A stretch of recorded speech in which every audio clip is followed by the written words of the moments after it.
Hello મિત્રો, મારા નવા બ્લોગમાં તમારા બધાનું હાર્દિક સ્વાગત કરું છું। ગુડ મોર્નિંગ થઈ ગયું છે, આજથી ઉત્તરાયણ, તો બધાને હેપી ઉત્તરાયણ ને કોમેન્ટમાં પણ લખી નાખજો બધા હેપી ઉત્તરાયણ અથવા મકર સંક્રાંતિ। તો સવારમાં કેટલા વાગ્યા છે? 8:30 પોણા 9 જેવું થઈ ગયું છે ને હવે આપણે મસ્ત મજાના તૈયાર થઈ ગયા છીએ અને હવે આપણે જવાનું છે ધાબા ઉપર પતંગ ઉડાડવા। મિત્રો આપણે બેસી જાય ખાવા માટે, ચા છે, તળેલી રોટલી છે ને માખણ છે ને લાડવા સાંજે બનાવ્યા હતા બધા, સેવ છે, ખોખા પાક ને બધું છે, તો હાલો આપણે ખાઈ લેવી। મિત્રો આજ ઉત્તરાયણ છે ને તો આપણે કૂતરા ને બિસ્કિટ ને એવું નાખવાનું છે, તો આપણે આખું બોક્સ લાવી છે ને આમાં અતારમાં થોડાક નાખી દીધા છે, 3-4 આવા પેકેટ 3-4 નાખી દીધા છે ને પડ્યા છે એ નાખવા આપણે જવાનું છે। પણ હવે મારા પપ્પા બહાર ગયા છે ગાયોને નીણ નાખવા માટે, એમણે આવે પછી જવાનું છે આપણે, અને કૂતરાને બિસ્કિટે નાખવાના છે અને આ બોટલ ભરીને મૂકી છે ને એ કીડિયારું પૂરવા આપણે જવાનું છે, પણ હમણે મારા પપ્પા આવે ને પછી જવાનું। મિત્રો આપણે ધાબા ઉપર આવી ગયા છે, આજ જો 2 ધાબા ઉપર આવી ગયા છે પતંગ ઉડાડવા। અમારે જો પતંગ થોડીક ઉડવા માંડી છે, સવારમાં 9 વાગી ગયા છે એટલે ઘણી ઉડે છે જો। આપણે ધાબા ઉપર આવી ગયા ને મારા ભાઈના ચશ્મા પહેરી લીધા છે, આ ચશ્મા કેવા લાગે છે કોમેન્ટ કરીને કહી દેજો જરા। મિત્રો અત્યારે ધાબે કોઈ નથી, હું એક જ છું, જો હું પતંગ ઉડાડી રહી છું। બ્લોગ બહુ જાજો નથી કેમ કે કોઈ હે નહીં બ્લોગ ઉતારી દેવા વાળો, એટલે જો અમારે તો ઘણી પતંગ ઉડવા માંડી છે મસ્ત મજાની, તો આપણે પતંગ ઉડાડી રહી ઘડી। મિત્રો આપણે મારા પપ્પા આવી ગયા ને આપણે જવી છે કૂતરાને બિસ્કિટ નાખવા ને કીડિયારું કરવા, જો આ બધા અમારા હારે આવે છે। મિત્રો આપણે અમારા ગામને જીઆઈડીસી બને છે ને ત્યાં રોડે આવી જાય છે નકરા જો કૂતરા ને આ બધે એટલે બાવળા હોય ને એમાં કીડીઓ હોય ને આગળ નાખવા જાય છે ને આ જો કૂતરાને બિસ્કિટ નાખી દીધા છે, આ બોક્સ ને પડ્યું છે આ બધા નાખવા જાય ને હું અહીં ઊભી હું ગાડીને ધ્યાન રાખી।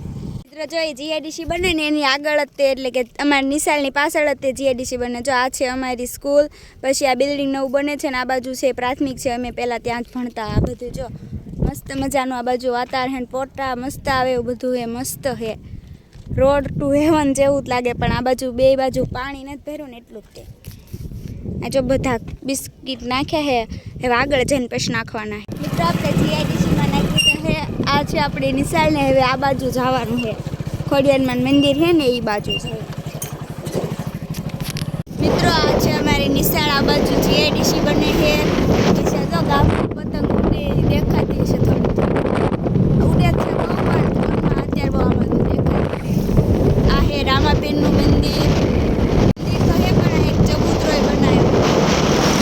10:30 થયા છે ને આપણે બિસ્કિટ ને એવું નાખવા ગયા હતા, એ બધું નાખીને વિયા હેવી ને આપણે જવાનું છે ધાબા ઉપર।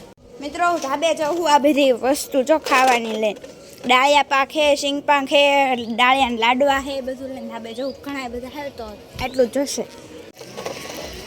મિત્રો જો તડકો થઈ ગયા ને બધા અડધા બેઠા છે, 1-2 પતંગ ઉડાડે છે, અને સામે ધાબુ છે ને આ ઘોરિયા મારો ઉતારો પડે, આ અમાર ઘર રોજ આવ્યો તો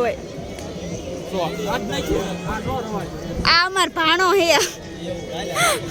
મિત્રો સામે એક ધાબુ છે ને, આ જો ઉત્તરાયણ જેવું નથી પણ રાસ લે કેટલી પતંગ ઉડે છે જો।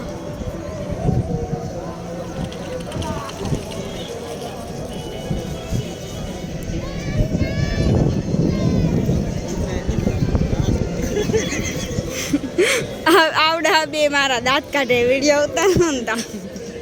મિત્રો બપોર થઈ ગઈ ને આપણે નીચે ખાવા માટે આવી જઈએ, તો બધા બેસી જાય પણ મારશે લે તો હમણાં ભૂખ નથી લાગી।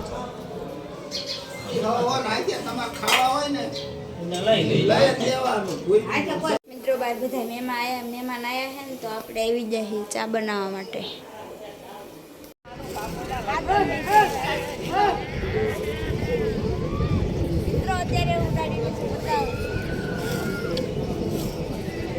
મિત્રો અત્યારે હું આ એક ધાબા ઉપર એકલી છું ને આજો પતંગ ઉડાડું,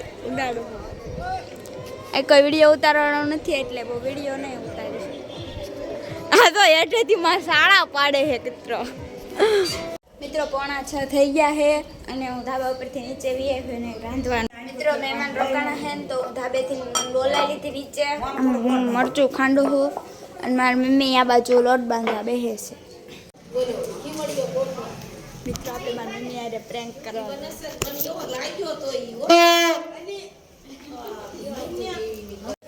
થઈ ગયું છે ને અત્યાર સુધી હું 2 પતંગ ઉડાડી આવડી આ અને હવે જો 2 ફિરકીને એવું બધું લઈને નીચે જાઉં છું હું નીચે ઉતરું છું બધું લઈને અહીંયા તો જો રાંધવાનું કામ ચાલુ છે શાક બને છે રોટલા સામે રોટલા બને છે અને અહીંયા જો આ બધું જેટલું તૈયાર થઈ ગયું એટલું અહીંયા ના ના મિત્રો અડધા લોકો ખાવાનું તૈયાર થઈ ગયું અડધા લોકો ખાવા બેસી જાય આજની જે બધા ખાવા બેસી જાય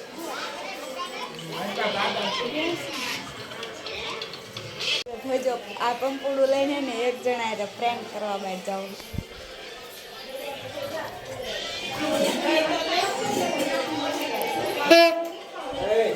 બધા લોકોએ ખાઈ લીધું છે ને હવે આ વાસણ છે થોડાક એને ધોવા જવાનું છે અમારે ખાવા બેસી ગયા છે તો શાક છે સંભારો છે રોટલા છે દાળ ભાત ને એવું બધું છે તો બધાય ખાવા બેસી ગયા અમારો બ્લોગ ગમ્યો હોય તો લાઈક કમેન્ટ શેર સબસ્ક્રાઈબ કરવાનું ભૂલતા નહીં મળે બીજા બ્લોગમાં ત્યાં સુધી બધાને બાય બાય અને હેપી ઉત્તરાયણ કમેન્ટમાં લખવાનું ભૂલતા નહીં